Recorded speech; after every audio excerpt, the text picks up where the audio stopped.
एक राजा और चार रानियां। एक समय की बात है, एक राजा था। उसकी चार पत्नियां थीं, जो एक से बढ़कर एक सुंदर एवं गुणों से युक्त थी। राजा उन चारों से प्रेम करता था, परंतु उसे चौथी पत्नी सर्वाधिक प्रिय थी, फिर तीसरी, दूसरी और पहली। पहली पत्नी उनमें सबसे बड़ी थी। एक दिन राजा वन में आखेट के लिए गया। वहाँ उसे एक अज्ञात कीट ने काट लिया और वह एक दुर्लभ बीमारी से ग्रसित हो गया। वैद्य एवं तांत्रिकों ने अपनी सारी विद्या का प्रयोग किया, परंतु उसकी अवस्था को सुधार नहीं पाए। अंततः उन्होंने यह कहा कि राजा की मृत्यु निकट है और अब वह कुछ ही दिनों के अतिथि हैं। राजा ने अपनी संपत्ति को रानियों में विभाजित करने का निर्णय किया, क्योंकि उसका कोई उत्तराधिकारी नहीं था।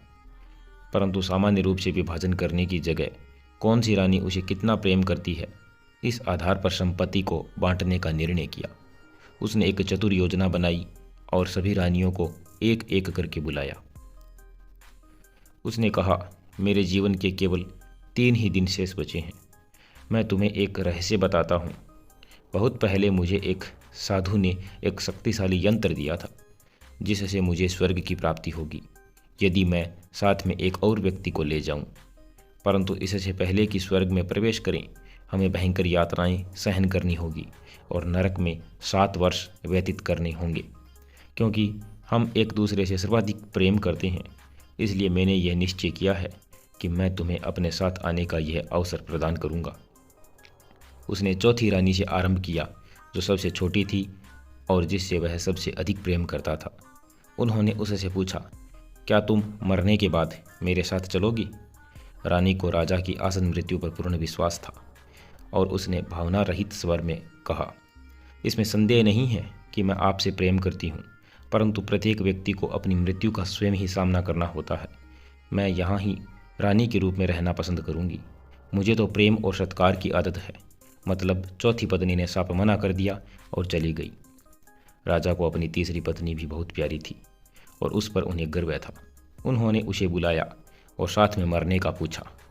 तीसरी पत्नी बोली, मैं आपको ये सिद्ध करूंगी कि मैंने आपसे सबसे अधिक प्रेम किया है, पर मैं आपके साथ नहीं चल सकती।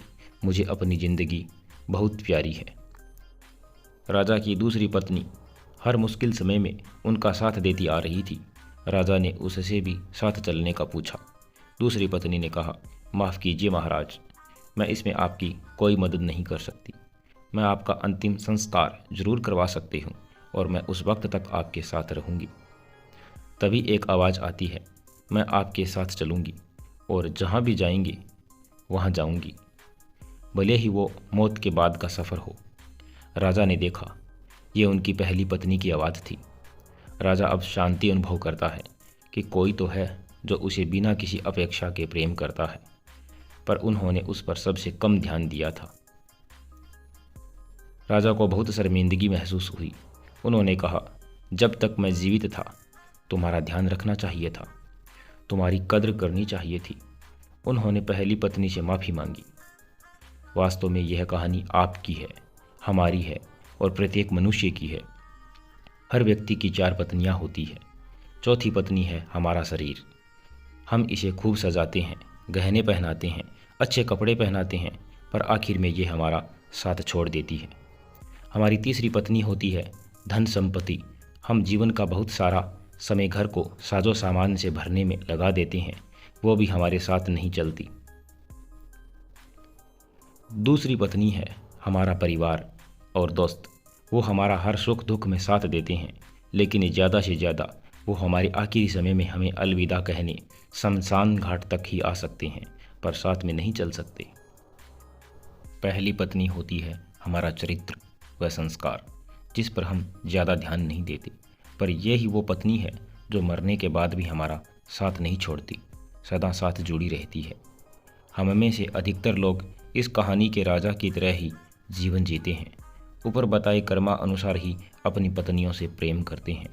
हालांकि यह जीवन का आधार भी है और आवश्यक भी है कि साजो सामान के साथ आरामदायक जीवन जिएं। परिवार और दोस्तों को प्यार से संजो कर रखें, अपने शरीर का ध्यान रखें। तो दोस्तों, ये थी आज की कहानी। अगर आपको कहानी पसंद आई है तो हमारे चैनल को सब्सक्राइब कर लीजिए और इस वीडियो को लाइक और शेयर ज़रूर कर दीजिए। धन्यवाद।